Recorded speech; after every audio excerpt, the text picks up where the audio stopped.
Hello guys and girls, Board now back with you, and this is going to be my latest review of Line of Duty.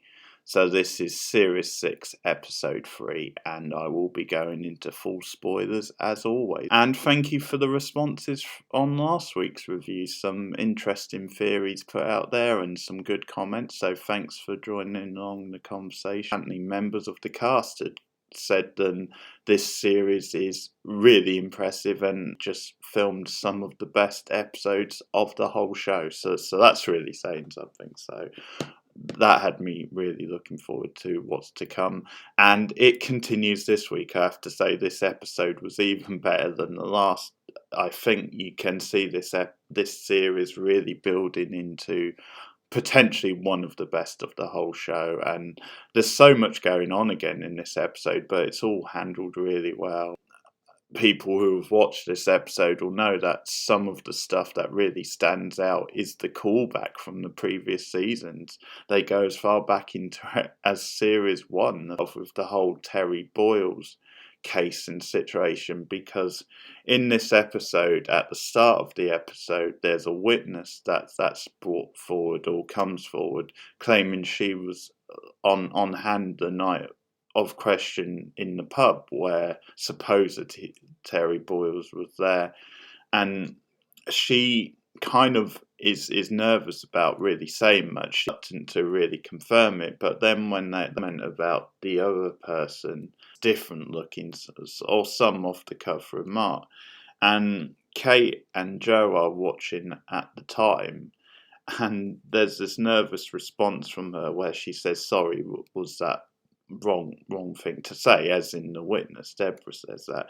And at the time, Joe seems to read that as, oh, well, she's talking about Terry Boyles. So she seems to think that's enough to bring him back in for questioning. Her and Kate both interview him, and this is a really great scene. First of all, this new guy, this new cop, Ryan, who we know from last week is a bit dodgy, he to Terry on the way in and basically warn, as in a threat really, everything will be fine if you keep your mouth shut. So obviously that's something to come back in on in a moment. So they interview him, and again, this is a really, really meaty scene, really intriguing the way it plays out and the question marks it brings up, because Joe says to Terry that earlier today, Deborah, that's the witness, that she confirmed that she basically identified you from the lineup as being the person she saw in the pub that night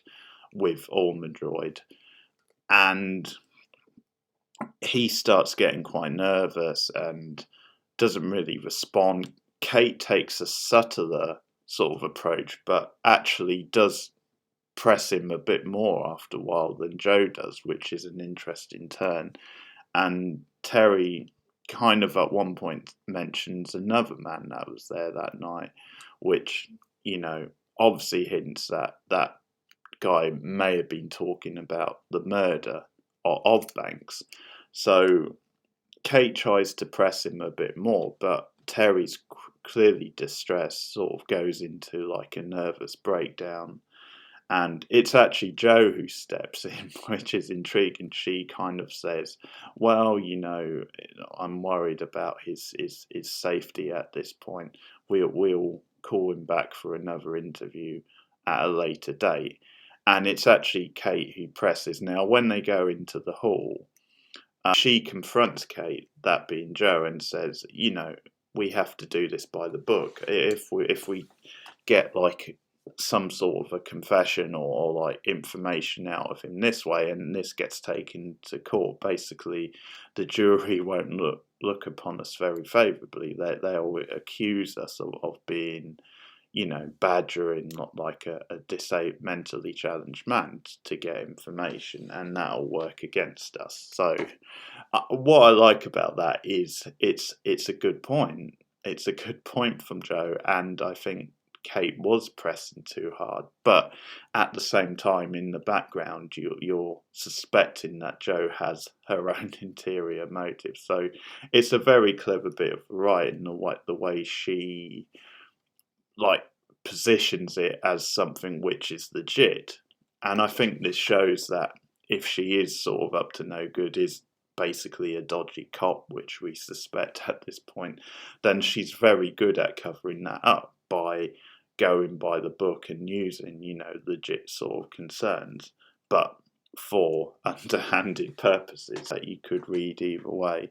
And certainly a theme of this episode is Kate becoming a bit conflicted again, a bit torn between AC-12 and between, her sort of newfound loyalties with Joe. But over the episode, that obviously starts to stretch.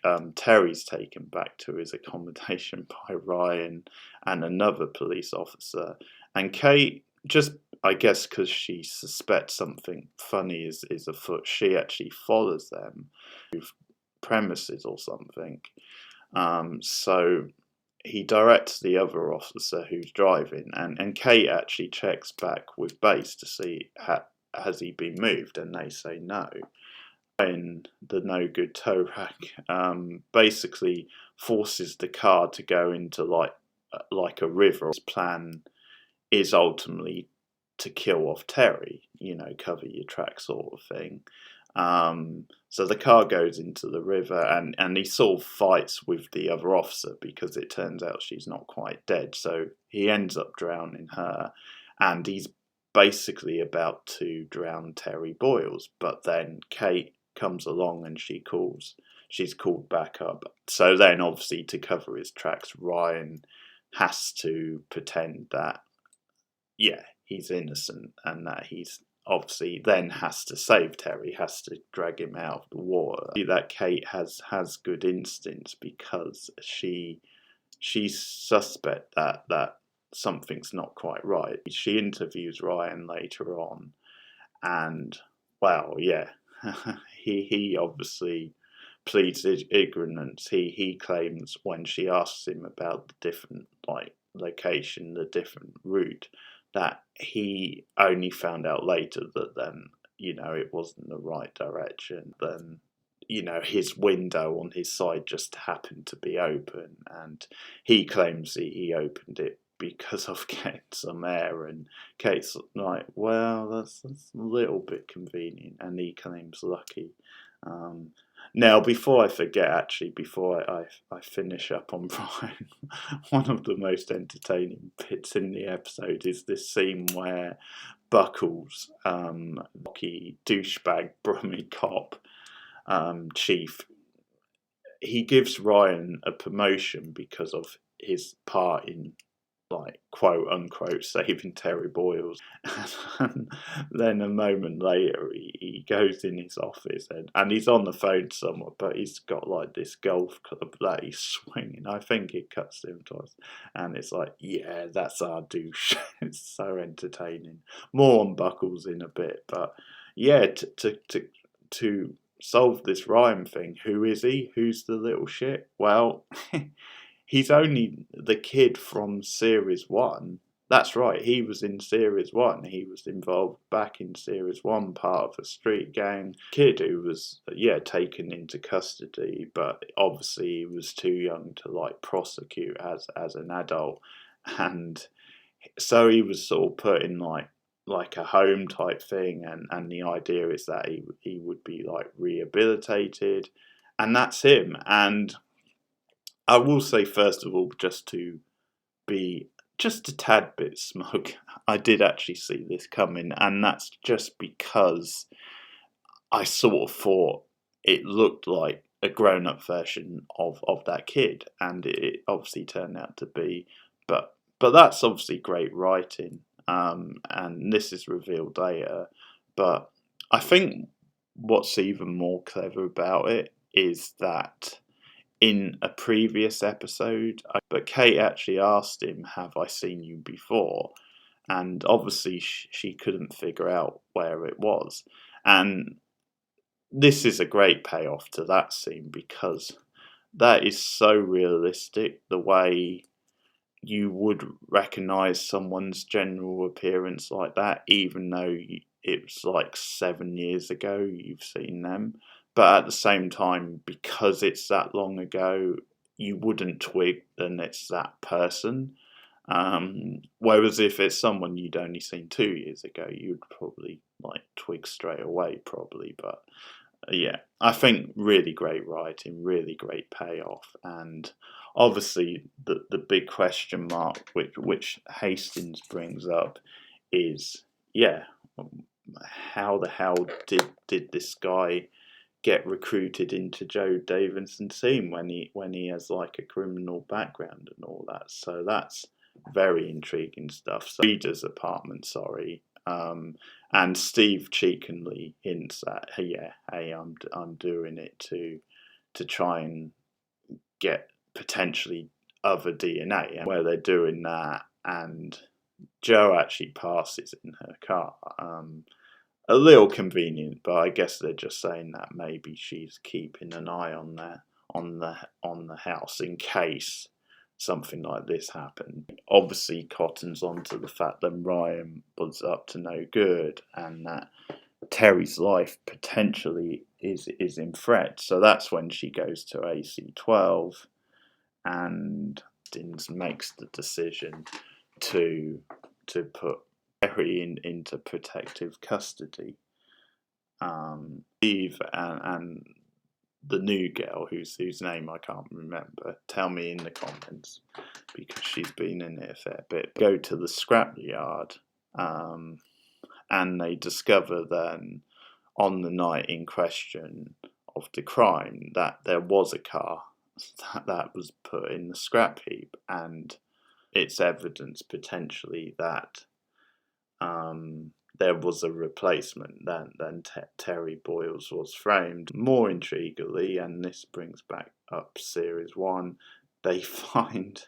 unbelievably, they find Jackie Lafferty's remains in the fridge, in the fridge in Terry Boyle's apartment, which was, sort of thrown away in the scrapyard. And conveniently, none of the workers at the scrapyard want to fess up to working on that night. So Steve smells a rat, believes that, they've been pressured into keeping their mouth shut.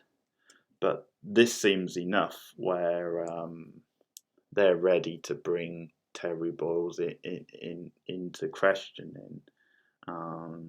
And there's another good sort of standoff with Steve and Joe and her about replacing files. He again sort of stands firm and neither confirms nor denies his accusations, but she comes back basically saying, do you have any evidence? And if you want to interview me again about it, then you can contact my representative. Frida, who they still have in custody at this point, she's called for another interview, and rather conveniently, she has her wrist broken.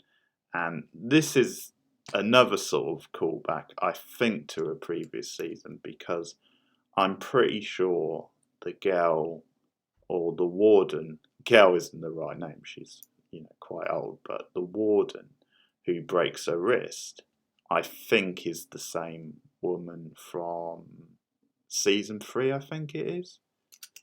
The one with the Keeley Hall's character, when she's in prison, poured boiling water on her hand, on her wrist. So if so, that's another great sort of callback and good consistency, because it makes sense that OCD would still have this plant in the prison to sort of if they needed her.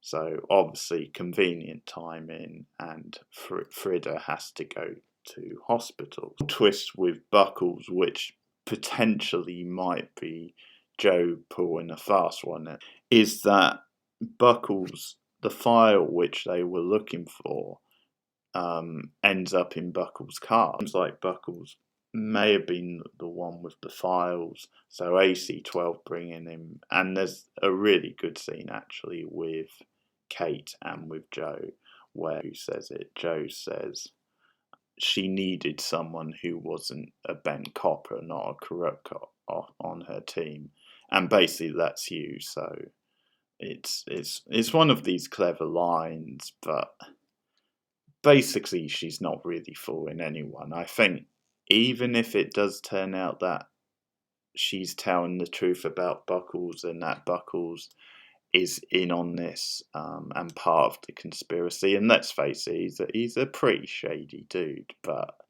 I think at the same time it's sort of convenient timing because all these things were starting to pile up against Joe, so it seems maybe that she sort of potentially could have framed him to get herself off the hook because cooperates with AC12 and sort of has Boyle's taken in. So I'm assuming we're going to get quite a meaty interview scene with Boyle's.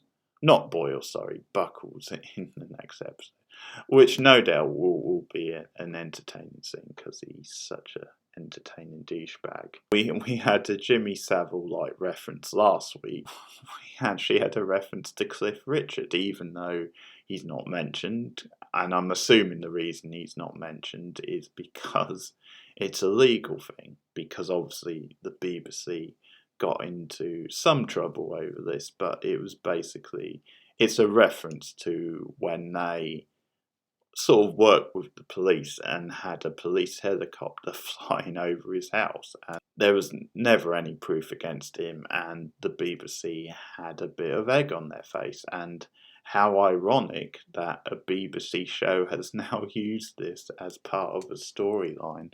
But again, it's just really clever stuff because just the implication is that this corrupt department of the police that obviously they're saying worked and covered up the whole Jimmy Savile thing was also maybe involved with the BBC in trying to stitch up a certain pop star, let's say, allegedly, as because they never name him, of course. But the whole angle they're going for in the series is that rather than attention being focused on other, misdeeds, they actually used this as a way to try and show that they were tackling this sort of issue type thing, and a way to deflect attention about more serious matters, let's say, the Steve plot outside of the case, because there's some more stuff with him and Stephanie, and we find out that, or I found out, I didn't realise last week, that she was the woman seen with Hastings in the first episode. And so there's obviously a bit of a thing with her and Steve developing. This, as Steve continues to get closer to Stephanie, he starts to suspect that something's going on with her and her past with John, who's no longer around. Steve, of course, is still having issues with drugs and still struggling. Stephanie actually calls Hastings and says that. He tells that she's worried about Steve. And at that point, Hastings decides to start doing drug testing widespread in the department. Now, Steve at first is sort of missed out, like he says Hastings did him a favour but warned him, get clean otherwise. So he goes to Stephanie with this, and at first is a bit miffed with her, but then they sort of smooth it out, and Steve kind of says, well, you were only looking out for me, so kind of thanks for that, and they sort of get romantic and have a thing. But the way this is going is that Steve is only getting close to her to check her out, to investigate her, to run a check on her and John's financial background.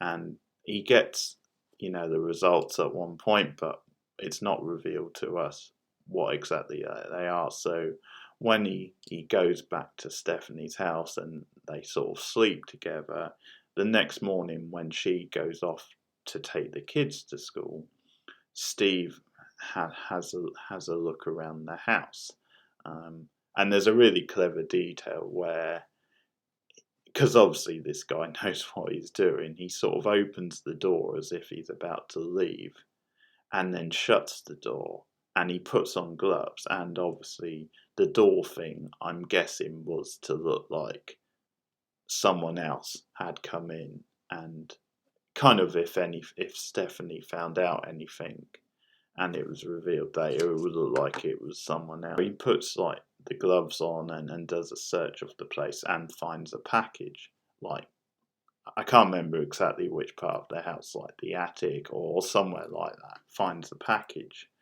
and I guess more on that next week because we haven't seen that. But that's definitely developing into something quite interesting.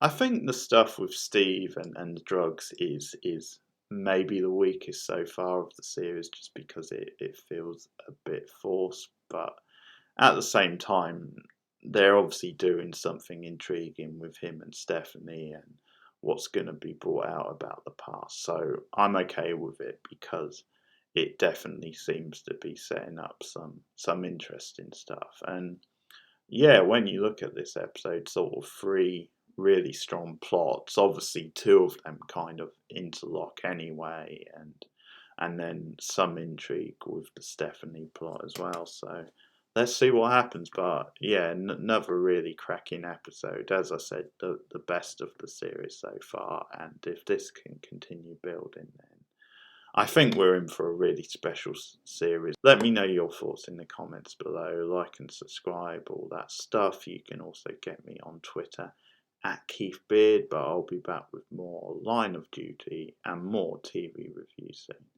Thanks for listening, and goodbye.